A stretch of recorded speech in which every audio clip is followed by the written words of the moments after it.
Desde hace varios años, Venezuela atraviesa una crisis económica profunda. Los precios han subido drásticamente, lo cual ha impactado en la vida de los venezolanos más vulnerables, en los campos de la salud, la alimentación, la luz y la calidad de vida en general. Varios millones de personas han emigrado. El gobierno de Estados Unidos, por su parte, ha impuesto sanciones que perjudican gravemente al pueblo venezolano. A pesar de todo, los venezolanos continúan con sus vidas, buscando soluciones individuales y colectivas para superar la crisis. ¿Qué impactos ha tenido las sanciones? ¿Por qué el gobierno norteamericano las impuso? ¿Y cómo están respondiendo los venezolanos al nivel de calle, en los barrios y en los campos?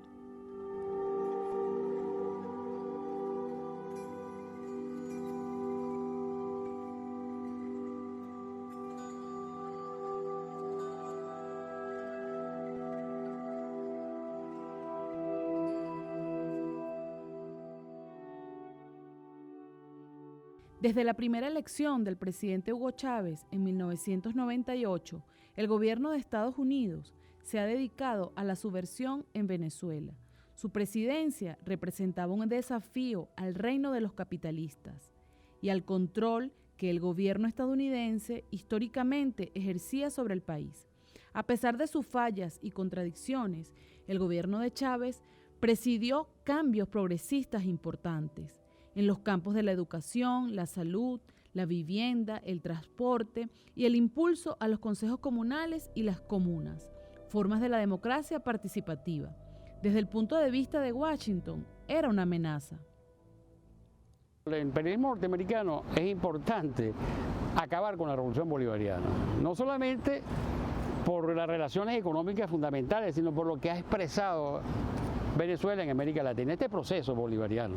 Aunque cuando esto no es una revolución en el sentido clásico, una revolución y que podamos decir que todo un país socialista, hubo un cambio realmente en las relaciones con el Estados Unidos y ese cambio se manifestó en que aquella cantidad de dólares que se iban anteriormente, que era el excedente petrolero, que era realmente recibido por las compañías internacionales petroleras, ahora se virtió en su mayoría en nuestra patria. Es decir, aquí se desarrolló una política social que hizo que parte de ese excedente petrolero se invirtiera en políticas sociales, como por ejemplo las pensiones, por ejemplo, que es un elemento importante dentro de la política social, donde se gastan miles de millones de dólares que antes se iban al exterior, pues. Y así hay otras políticas sociales que ocurre eso, la vivienda, por ejemplo. Los medios de subversión incluían el apoyo norteamericano al golpe de Estado fallido en 2002, al paro petrolero del 2002-2003, el financiamiento de grupos opositores de derecha y diversas medidas económicas. Con la muerte de Chávez en 2013 y la elección de Nicolás Maduro del mismo partido que Chávez, Estados Unidos y la derecha venezolana se sintieron con más fuerza. Iniciaron medios cada vez más agresivos, incluyendo protestas violentas y las llamadas guarimbas. La crisis económica precipitada por la caída del precio del petróleo hizo más vulnerable al gobierno y generó impactos negativos en la vida de la población. En marzo de 2015, el presidente Obama calificó a Venezuela como una amenaza inusual y extraordinaria para la seguridad nacional y la política exterior de Estados Unidos. Con la llegada de Donald Trump a la presidencia en 2017, la política norteamericana se puso aún más agresiva. En agosto de 2017, Trump impuso sanciones para bloquear el acceso del gobierno venezolano a créditos y a los servicios financieros en Estados Unidos, impidiendo la renegociación de la deuda externa. En enero de 2019, su administración sancionó a PDVSA, la petrolera estatal, para prohibir las exportaciones de petróleo a Estados Unidos. Presionó a otros países para que pararan su comercio con Venezuela. Al mismo tiempo, apoyó a un político de derecha poco conocido, Juan Guaidó, cuando se declaró presidente de Venezuela. Guaidó era el líder de la Asamblea Nacional, un puesto que se rota cada año.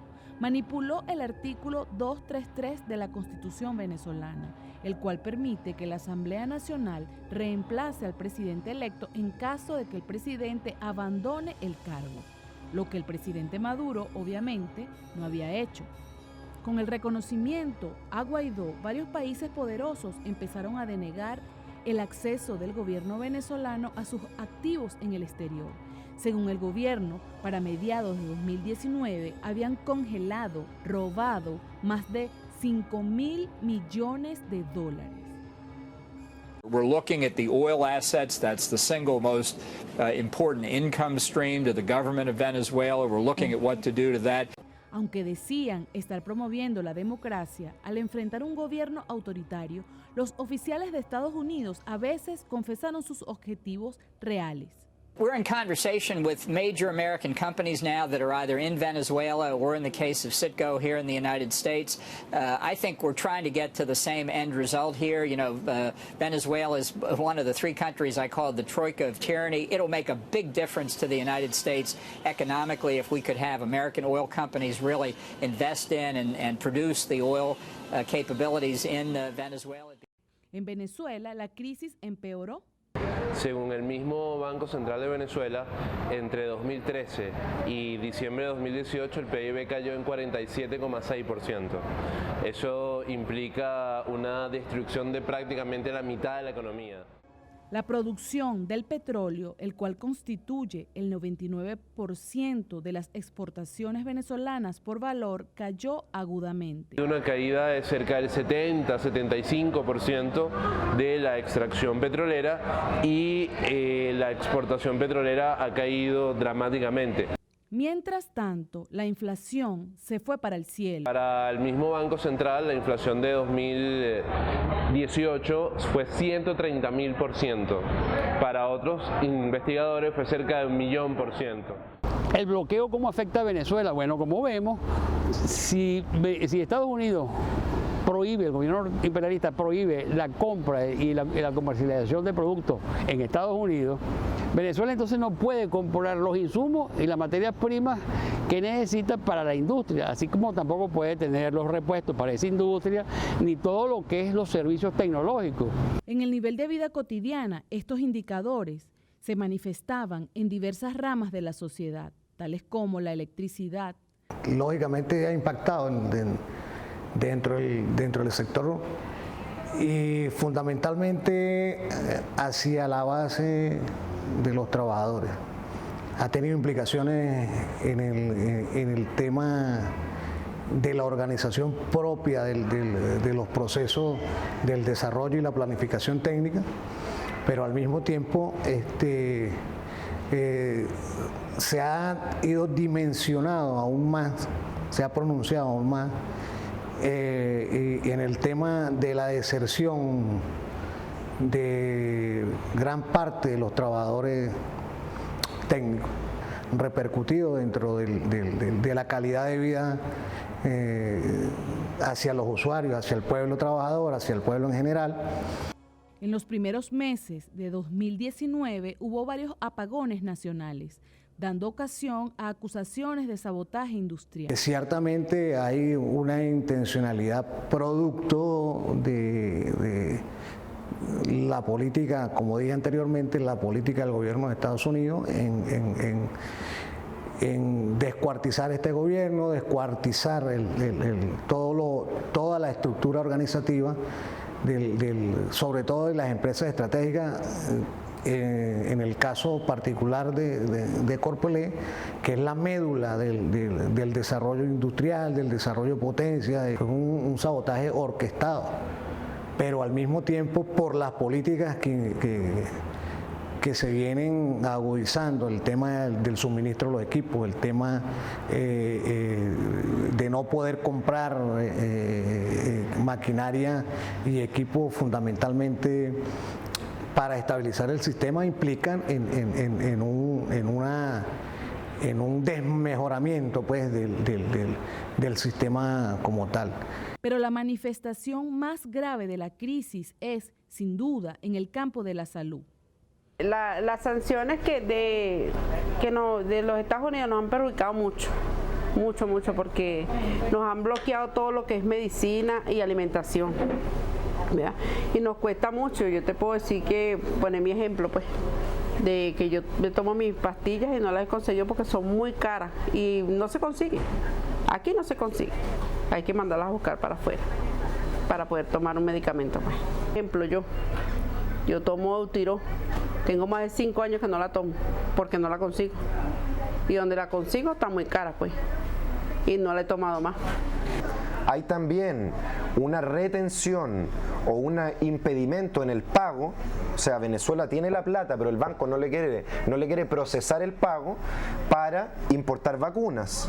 En el año 2017, nosotros tuvimos una crisis en Venezuela con un brote de sarampión y un brote de difteria. Nos demoramos 2 años, 1 año y medio diría yo, en controlar el brote de 2 enfermedades que estaban prácticamente erradicadas por culpa del bloqueo. Aquí no llegaron vacunas y los niños se nos estaban muriendo de sarampión y difteria. Eso es por las sanciones, no hay otra razón. Para una de las familias en el Junquito, fuera de Caracas, el precio de las sanciones ha sido un temor constante. Adrián Medina y Jorge Tarazona dieron la bienvenida a su hija hace 3 años. Ella es de Sire Naomi. Ella hace 1 año ya específicamente vivimos un punto en el que mi hija amaneció un día y se le cayó una uña y al segundo día ya se le habían caído 4 uñas. No entendíamos el porqué y todo empezó con que era pérdida de calcio, que fue deteriorándosenos poco a poco. Llegó a pesarnos 8 kilos, una niña de 2 años. Los médicos la diagnosticaron con la linfadenitis crónica y con la hiperplasia folicular reactiva. ¿Qué pasa? Sus ganglios no funcionan como es debido. Sus ganglios están haciendo un trabajo que no es el normal. Están avisando o alertando enfermedades cuando no las hay y cuando las hay ya es muy tarde. La familia recibió algún apoyo por parte del gobierno y en 2018 le operaron para quitar un ganglio inflamado del cuello, pero sigue enferma. Elba Zapata es la bisabuela de Desiree. Tuvimos la oportunidad, la grandísima oportunidad de que hubo personeros del gobierno que nos ayudaron en su momento. Pero también es cierto que esa ayuda fue insuficiente, porque a la hora de enfrentarnos con el diagnóstico final, simplemente nos tuvimos que quedar de manos atadas, porque no podemos enfrentar la curación definitiva de la niña. Tengo ya 7 meses, de verdad casi 8, que no la llevo a consultas, porque cada vez que hago el mínimo esfuerzo y llamo la consulta, me dicen un nuevo costo, ya está dolarizado y se me escapa de las manos. Han buscado ayuda en todas partes, incluso de fundaciones internacionales, pero las sanciones constituyen un obstáculo mayor.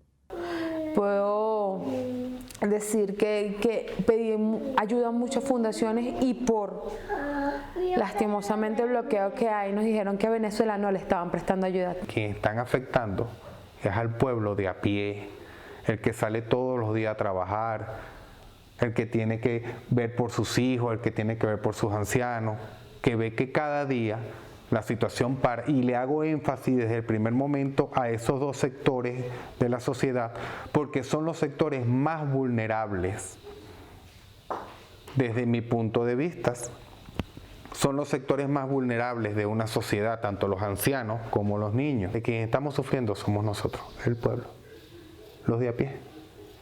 Los que necesitamos tener un medicamento en un hospital e ir a buscarlo. Los que necesitamos llegar a un hospital y que el doctor tenga las maneras de cómo curarnos o de cómo atendernos. Porque yo soy testigo fiel de que aquí los doctores venezolanos están trabajando con las uñas. Tienen la vocación, tienen la voluntad, tienen la experiencia, pero no tienen cómo. No tienen cómo porque el gobierno no puede. Y este bloqueo, esta desgraciada guerra que nos tienen montada, que nos están ahogando a Maduro, ni están ahogando a Diosdado Cabello, nos están ahogando a nosotros, a los venezolanos. ¿Y todo por qué? Por un afán de apropiarse de los recursos de Venezuela. Están matando a nosotros, a nuestros hijos, a nuestros abuelos, a más nadie. Y dirán, este sí es extraño, no defiende. No, no defiendo absolutamente nada, defiendo a mi pueblo, a Venezuela, que como yo, cualquier cantidad de padres estarán pasando por la misma situación. La historia de Desiree se repite por todo el país. En abril de 2019 salió un estudio del Centro de Investigación en Economía y Política en Washington, la cual analizaba la tasa de mortalidad en Venezuela en los años recientes. Concluyó que hubo más de 40.000 fallecidos en 2017 y 2018 debido a las sanciones, la mayoría por falta de medicamentos, y eso antes de las sanciones más severas impuestas en 2019. Las sanciones estadounidenses son una forma de castigo colectivo a la población venezolana. El castigo colectivo a las poblaciones civiles por motivos políticos o económicos queda estrictamente prohibido bajo diversos acuerdos de derecho internacional. Pero vale preguntar, ¿son realmente las sanciones lo que han matado a estos venezolanos? Los problemas económicos empezaron antes de las primeras sanciones. Por ejemplo, la economía venezolana tiene profundas vulnerabilidades históricas, las cuales han jugado un rol importante. Venezuela tiene una estructura económica muy peculiar. Venezuela, el principal problema que tiene Venezuela, la principal característica, es que no produce medios de producción, es decir, no produce máquinas de herramientas. Ese sector de la producción que es vital para la economía desarrollada, para poder acumular, no existe en el país.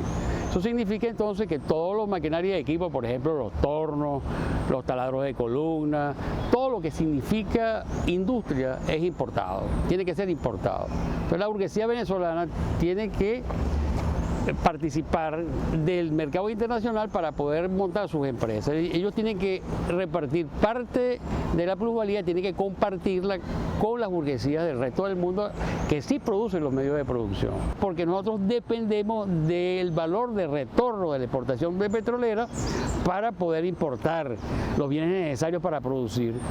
Cuando disminuye ese valor de retorno de la exportación petrolera, por supuesto la economía entró en crisis. Nosotros dependemos ciertamente de la mayor parte tecnológica, en el caso de las transnacionales, en el suministro de repuesto, de compra de equipos, de maquinaria.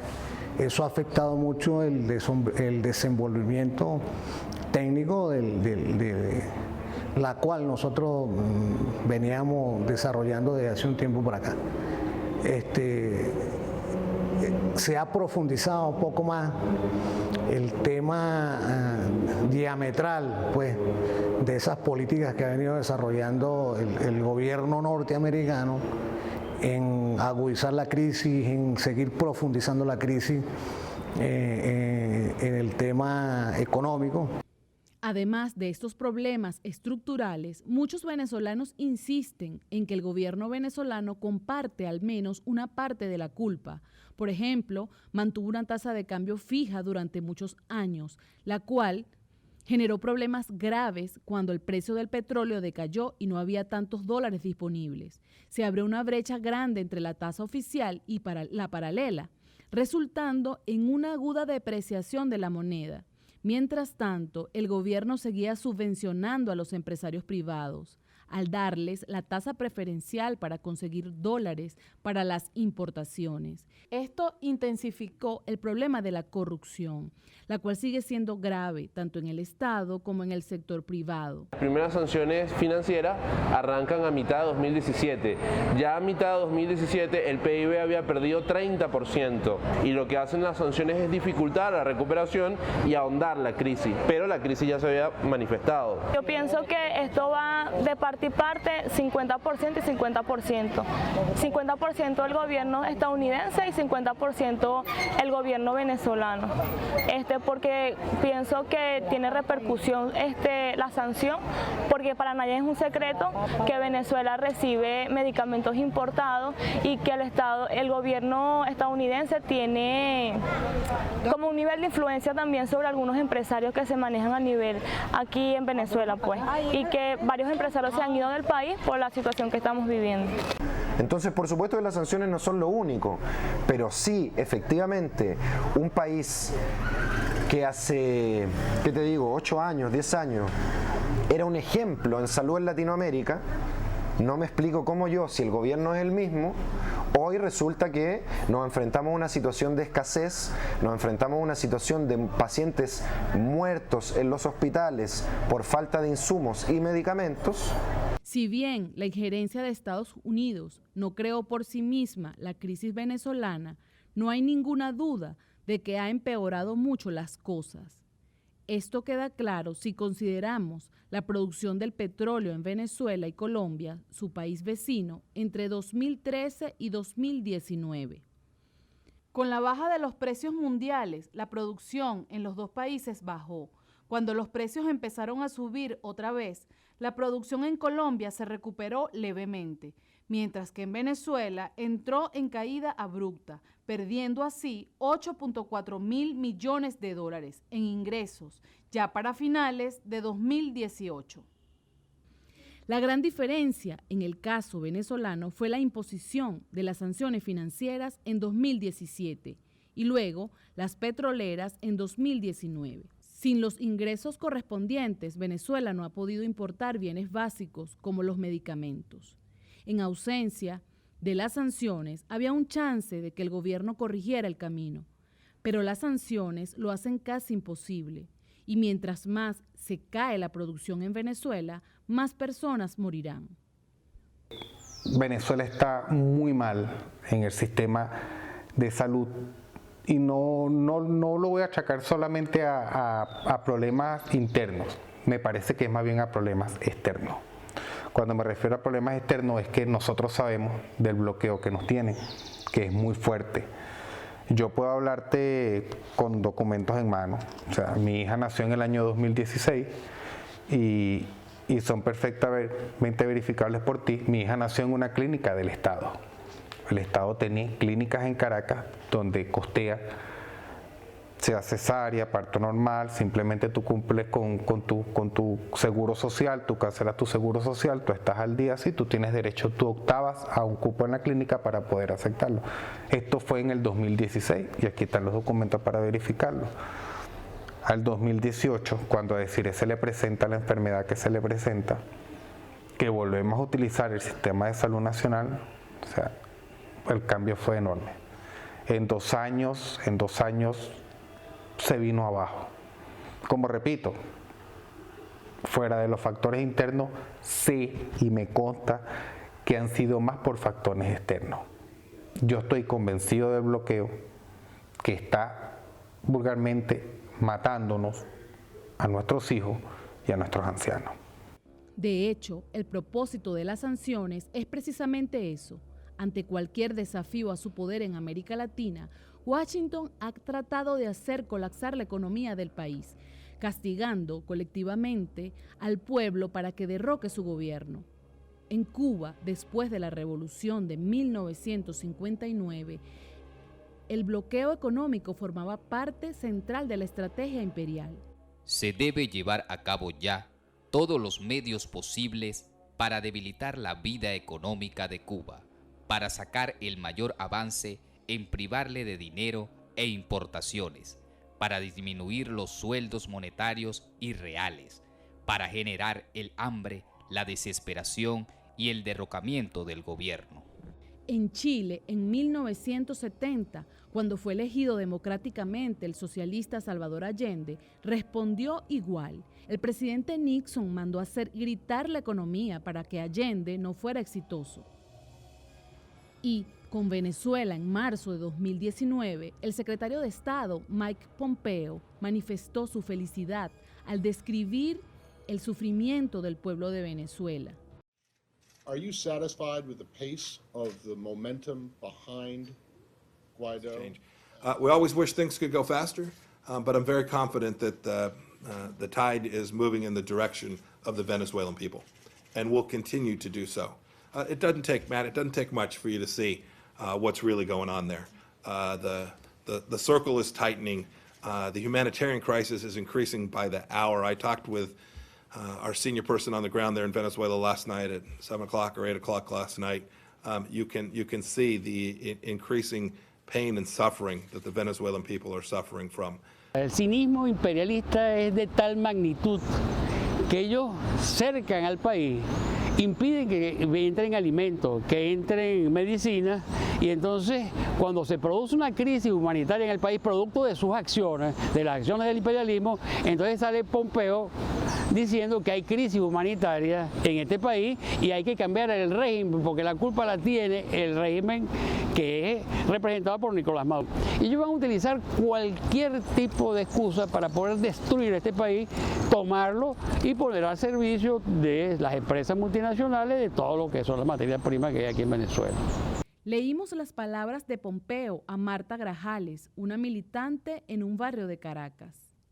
O sea, bueno, yo creo que es una confesión, ¿no?, de lo que le están haciendo al pueblo venezolano, del estrangulamiento que se está haciendo al pueblo venezolano, además como una estrategia política. Yo creo que es evidente, digamos, que en la medida en que la oposición venezolana no ha logrado conquistar el poder político por las vías electorales y tampoco lo ha logrado hacer por la vía violenta, insurgente de las diferentes acciones que han intentado emprender, pues lo que están haciendo es, digamos, un estrangulamiento del pueblo venezolano para doblegar nuestra, digamos, nuestra decisión de ser libres, ¿no?, y de nuestra decisión de no querer ser un patio trasero para Estados Unidos. Entonces, yo creo que, bueno, que es una confesión de su estrategia para la toma del poder político, pero lo que no saben es que este pueblo es un pueblo guerrero, son los hijos y las hijas de Bolívar, somos los hijos y las hijas de Chávez, y aquí estamos destinados, digamos, a, bueno, más que destinados, en realidad estamos decididos y decididas a ser libres, y por eso mientras ellos nos siguen estrangulando, nosotros seguimos encontrando maneras de resistir y de transformar esas dificultades en potencias de construcción de poder popular. La construcción del poder popular está avanzando en medio de la crisis, impulsada por gente como Marta. Mientras que el Estado reparte comida a millones de venezolanos a través de los comités locales de abastecimiento y producción, o CLAP, ese valioso programa no alcanza a cubrir todas las necesidades alimentarias. El sistema de alimentos en Venezuela sigue siendo dominado en gran parte por el capital privado. En este contexto, muchos se han organizado sus propios sistemas autogestionados. Estamos haciendo una jornada de distribución de verduras y hortalizas, digamos, en la que está participando la comunidad de este sector. Nosotros hacemos estas jornadas cada 15 días. La manera en que organizamos el proceso es, en primer lugar, tenemos una articulación con los campesinos y campesinas del Plan Pueblo a Pueblo, que nos permite, digamos, establecer relaciones campo-ciudad sin intermediarios.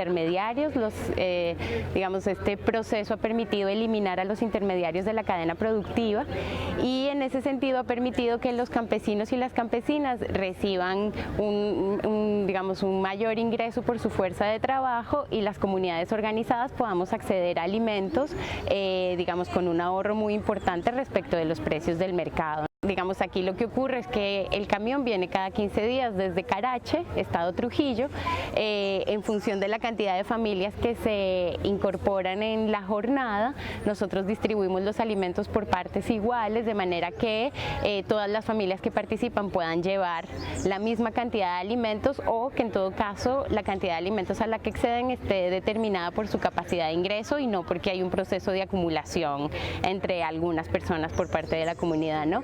26 de los 29 organizadores son mujeres. Como en tantos lugares, las mujeres juegan un papel central en el proceso de organización comunitaria. Carmen García también participa en la cooperativa. Recuerdo que esto es directamente con nuestros compañeros campesinos. Siempre hacemos un reconocimiento a estos compañeros que, como sabemos, día a día ellos hacen su esfuerzo para llegarnos a nosotros estas hortalizas que hoy tenemos. Todos los miembros de la comunidad están invitados a participar. Nuestra invitación siempre es a que quien quiera ser parte de la cooperativa, digamos que las puertas están abiertas, porque nuestra intención es que la cooperativa sea, digamos, como el punto de entrada para construir procesos organizativos y de autogobierno en el territorio. Los animalitos como Luna también son bienvenidos. Aquí, como todo vieron ustedes, cada quien aportó un granito ayudando, colocando los combos, escogiendo las hortalizas y esas cosas, y esa es la idea. Pues esto nos ha unido tanto que antes, yo siendo de la parroquia, yo no conocía a las compañeras, y ahora esto sí las conocemos, nos tratamos, nos saludamos, todos unidos. Pues la cooperativa empezó a organizarse como respuesta a la crisis, pero al mismo tiempo está sembrando las semillas de otra sociedad. Se concibe como una alternativa fundamental, no solo al capitalismo, sino también a la burocracia estatal. Nuestra experiencia es que en el año 2016 las compañeras y los compañeros que hacíamos parte de la cooperativa empezamos a sentir que cada día estábamos comiendo menos, ¿no? Que digamos que la ropa que teníamos 3 años o 4 años que no nos poníamos empezó a cerrarnos el pantalón, ya la camisa no nos ajustaba tanto, y empezamos a ver, digamos, una disminución no solamente en la cantidad de comida, sino en el tipo de comida a la que podíamos acceder.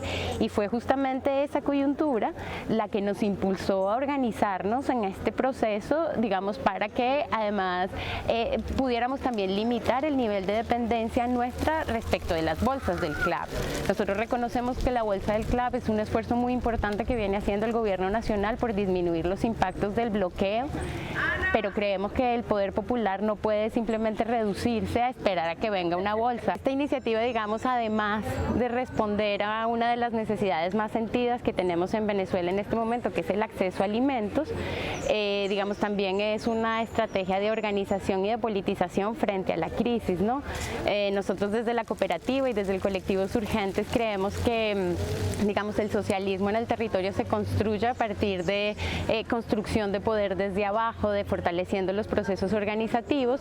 Decidimos que no estábamos esperando simplemente que las soluciones vinieran desde arriba, desde la dirigencia, desde el gobierno, sino que nosotros y nosotras como sujetos políticos nos organizamos para, digamos, transformar la crisis en posibilidades de organización, de politización. En otra parte de Caracas, otro proyecto autónomo está desarrollando la Comuna Socialista Altos del Lídice, organizada mayoritariamente por mujeres. Nosotros pertenecemos ahorita a una comuna que se formó hace ya un año, ¿verdad? Y estamos trabajando con la mesa de salud, lo que es alimentación. Nosotros somos un poco de mujeres, somos 20 mujeres formando esta mesa de salud, ¿verdad? Amas de casa, que nos salimos de la casa a trabajar por nuestro pueblo, porque se está con este bloqueo que nos ha puesto la situación país, ¿me entiendes? No ha tocado salir de nuestras casas. Se han dedicado a la construcción de una farmacia comunal, la cual es gobernada por la comunidad y ofrece medicamentos gratuitos. La farmacia funciona de lunes a viernes, de 9 de la mañana a 2 de la tarde. Tenemos una población aquí total de 5.000 habitantes. Vamos a decir que no los 5.000 necesitan medicina, digamos que sea la mitad, 2.500. Si nosotros llegamos a cubrir un 10% de esa población, consideramos que efectivamente está siendo relevante en la lucha contra el bloqueo. Nosotros jamás vamos a ser el gobierno nacional, no podemos importar toneladas de medicamentos, pero sí podemos hacer nuestra colaboración. Los medicamentos llegan a la farmacia por rutas no tradicionales. Nosotros planteamos que frente al bloqueo internacional, nosotros hacemos solidaridad internacionalista. A partir de compañeros extranjeros y extranjeras que han visitado la comuna, que han quedado muy comprometidos con el proyecto punto estratégico del proceso bolivariano, de la revolución bolivariana, que tiene que ver con destruir al Estado burgués para instaurar un Estado comunal. La comuna se ha convertido precisamente en un ejemplo de eso, de esa aspiración de superación del capitalismo. Entonces estos compañeros y compañeras extranjeras han visto que una de las buenas maneras de solidarizar es a través de la entrega de medicamentos que aquí no hay, o que hay en cantidades muy bajas que no alcanzan para la población. Como en muchos casos, los comuneros y comuneras aquí tienen una relación compleja con el Estado. Reconocen sus aportes al bienestar popular, pero también sus grandes problemas. Hay que recordar siempre que aquí tenemos médicos gracias a la misión Barrio Adentro. Y esa misión Barrio Adentro es una misión estatal que impulsa el gobierno de Venezuela con el apoyo del gobierno de Cuba.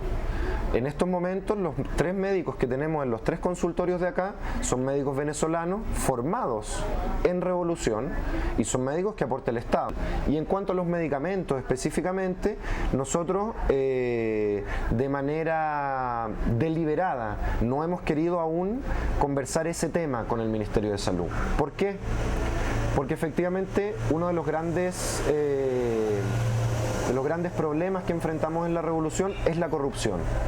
Entonces nosotros lo que queremos es demostrar con medicamentos que no son los del gobierno, que no son los del ministerio, demostrar que nuestra gestión comunal cumple con los principios que emanan de la revolución bolivariana, que son la ética, la eficiencia y la excelencia.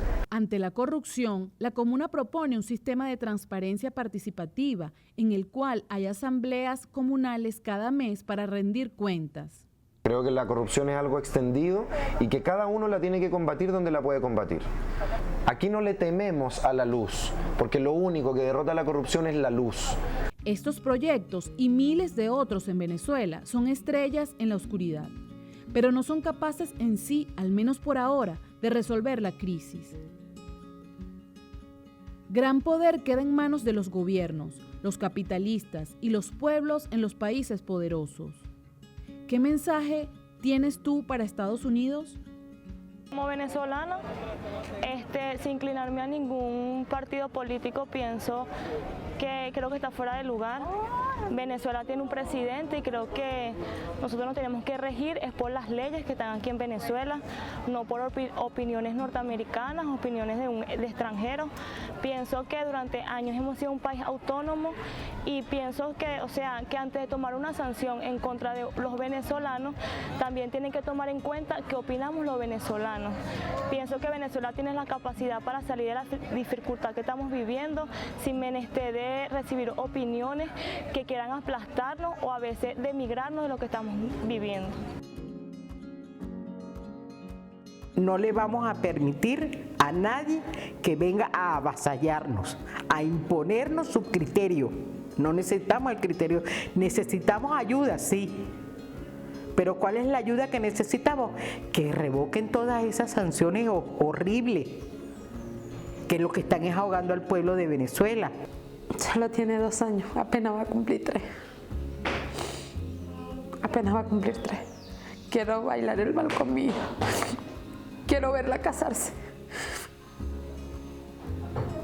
Y hasta que no me digan en un papel, tu hija está sana, tu hija no le va a pasar nada, yo voy a seguir aquí pidiendo lo mismo por mi hija. Y por aquel que no tiene voz para decirlo, voy a seguir pidiendo ayuda. Ellos se lo merecen. Nosotros no lo merecemos.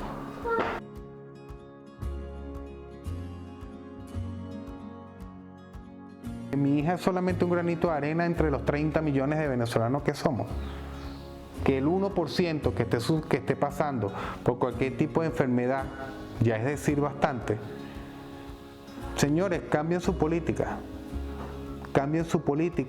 entreguen a Venezuela lo que es de uno, porque nosotros no estamos pidiendo lo de ustedes, solamente queremos lo de nosotros. Déjennos vivir. Mientras Estados Unidos sigue con su castigo al pueblo venezolano, más venezolanos morirán. Todos tenemos la responsabilidad de hacer nuestra parte para terminar con esta política asesina y que sean los venezolanos quienes decidan su destino.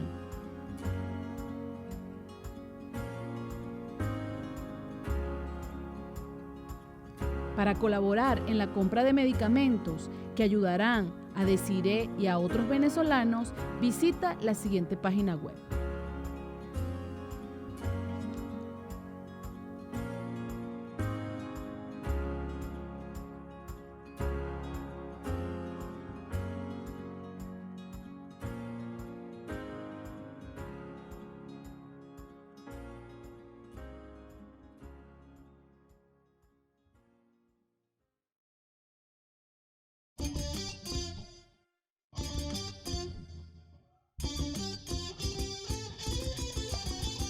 Con Chávez, Che y Primera, este pueblo despertó en la América Latina y un mundo multipolar.